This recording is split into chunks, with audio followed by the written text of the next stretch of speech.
दोस्तों साहब की एक और चोरी पकड़ी गई है। ये चोरी किसी और ने नहीं पकड़ी बल्कि सुप्रीम कोर्ट ने खुद पकड़ी है। बीजेपी और मोदी की सरकार ने झूठ और मिस इन्फॉर्मेशन का ऐसा दौर लाया है कि जहां तमाम राज्यों के चुनाव झूठ और मिस इन्फॉर्मेशन के जरिए से जीते जा रहे हैं। तमाम राज्यों के चुनाव आपके सामने जीता जागता उसका मिसाल है। तथ्यों को तोड़ मरोड़ कर पेश किया जाता है और फेक न्यूज की पूरी फैक्ट्री चलाई जाती है। लोकतंत्र में जनता का अधिकार है कि वो सरकार के कामकाज का ब्यौरा ले सके, यानी कि लोगों के पास राइट टू इंफॉर्मेशन है। पर बीजेपी सरकार की मंशा इस एक्ट को कमजोर करने की रही है। पूर्व प्रधानमंत्री डॉक्टर मनमोहन सिंह ने देश के लोगों को, नागरिकों को एक अधिकार दिया कि सरकार के कामकाज पर आप कुछ भी जवाब तलब कर सकते हैं, नेताओं से आप सवाल कर सकते हैं। लेकिन नरेंद्र मोदी की सरकार ऐसे तमाम एक्ट को कमजोर करने और कहीं ना कहीं बंद करने की कोशिश कर रही है। ये तमाम चीजें जग जाहिर है कि भाजपा की सरकार पिछले 10 साल से इस एक्ट को कैसे कमजोर करने में लगी हुई है और जनता से जानकारी छुपाने की कोशिश की जा रही है। पर सुप्रीम कोर्ट सरकार की मंशा समझ चुका है और इस मामले में सरकार को जबरदस्त फटकार भी लगाई है।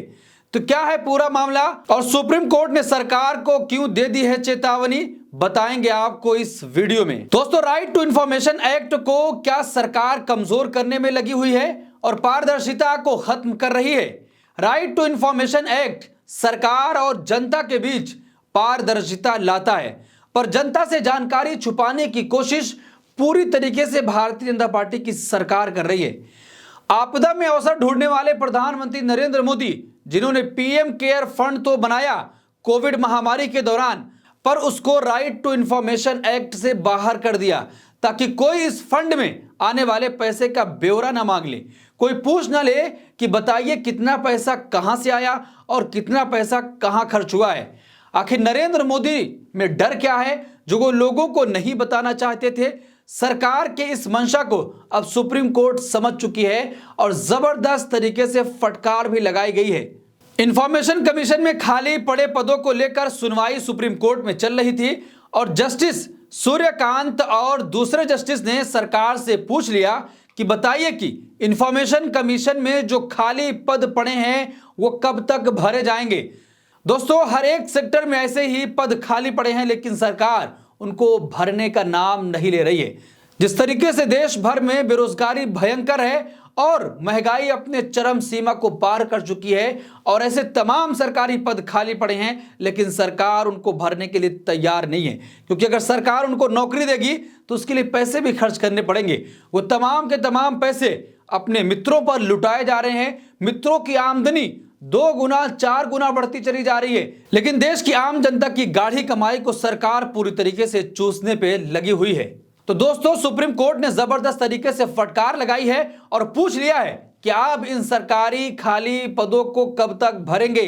2 जजों के इस बेंच ने कहा कि संस्था बनाने का फायदा ही क्या है जब वहां काम करने के लिए कोई है ही नहीं। और ये कहते हुए department of personal and training से 2 हफ्ते के अंदर एफिडेविट दाखिल कर बताने को कहा है कि आप कैसे और कब इन पदों को भरेंगे। दोस्तों, नरेंद्र मोदी के शासन में राइट टू इंफॉर्मेशन को खत्म करने का प्रयास किया जा रहा है। प्रशांत भूषण, जो इस केस में वकील भी हैं, उन्होंने साफ तौर पर कहा कि सरकार इस एक्ट को खत्म करना चाह रही है और जानकारी देने में किसी की कोई दिलचस्पी है ही नहीं।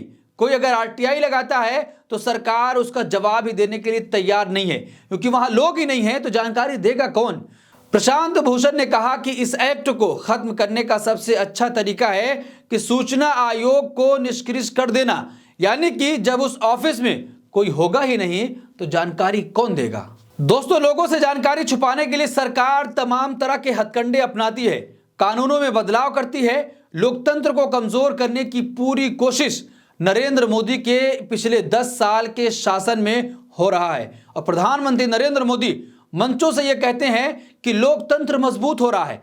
कि जिस तरीके से लोकसभा चुनाव के समय आपने देखा होगा कि मंचों से खड़े होकर भारतीय जनता पार्टी के तमाम नेता, यहां तक कि खुद प्रधानमंत्री नरेंद्र मोदी ने 400 पार का नारा लगाया और उसके जवाब में उनके कई विधायकों और सांसदों ने साफ तौर पर कहा कि 400 पार की जरूरत इसलिए है कि देश का संविधान बदलना है, अब नया भारत आ गया है, इस नए भारत में नए संविधान की जरूरत है। उसके बाद जनता ने जिस तरीके से जवाब दिया, 400 के बजाय 240 पर अटका दिया। पूरी तरीके से नरेंद्र मोदी की नीतियों का जनता ने 2024 के लोकसभा चुनाव में खुलकर विरोध किया था। अब उसके बाद जिस तरीके से पूर्व प्रधानमंत्री डॉक्टर मनमोहन सिंह के शासनकाल में और कांग्रेस पार्टी की सरकार थी, तो आरटीआई लाया गया ताकि आप बेलगाम हो चुके नेताओं से सवाल जवाब कर सकें। लेकिन यह सरकार अब उसको भी खत्म करने पे लगी हुई है, क्योंकि वहां पर जो भी पद खाली हैं उनको भरा नहीं जा रहा है, ताकि जब कोई रहेगा ही नहीं तो जवाब कैसे दिया जाएगा। यानी सीधी सी बात है, न रहेगा बांस न बजेगी बांसुरी। आप अंदाजा लगाइए कि सरकार किस चीजों पर काम कर रही है। दोस्तों, अभी आपने देखा होगा कि जब पंजाब और हरियाणा हाई कोर्ट ने एडवोकेट महमूद पराचा की याचिका पर यह आदेश दिया था कि चुनाव आयोग इनको चुनाव से जुड़े तमाम पेपर्स और रिकॉर्ड्स उपलब्ध कराए, पर हाई कोर्ट का आदेश आते ही चुनाव आयोग और केंद्र सरकार ने रातों रात मिलकर कानून में बदलाव कर दिया कि कौन कौन से दस्तावेज नहीं दिए जाएंगे।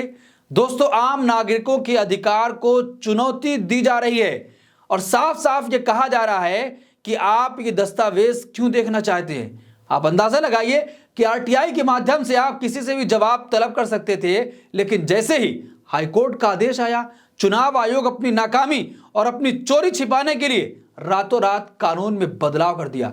आखिर क्या चोरी हुई थी?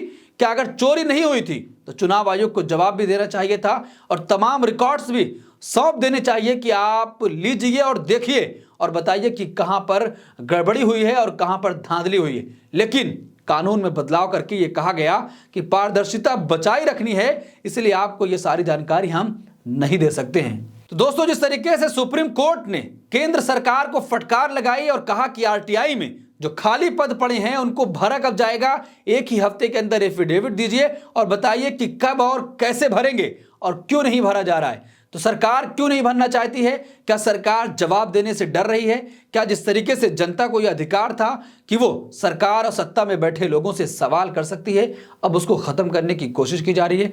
आपकी क्या राय, कमेंट बॉक्स अपनी राय जरूर दें और ऐसी तमाम खबरों के लिए देखते रहिए देश नीति। धन्यवाद।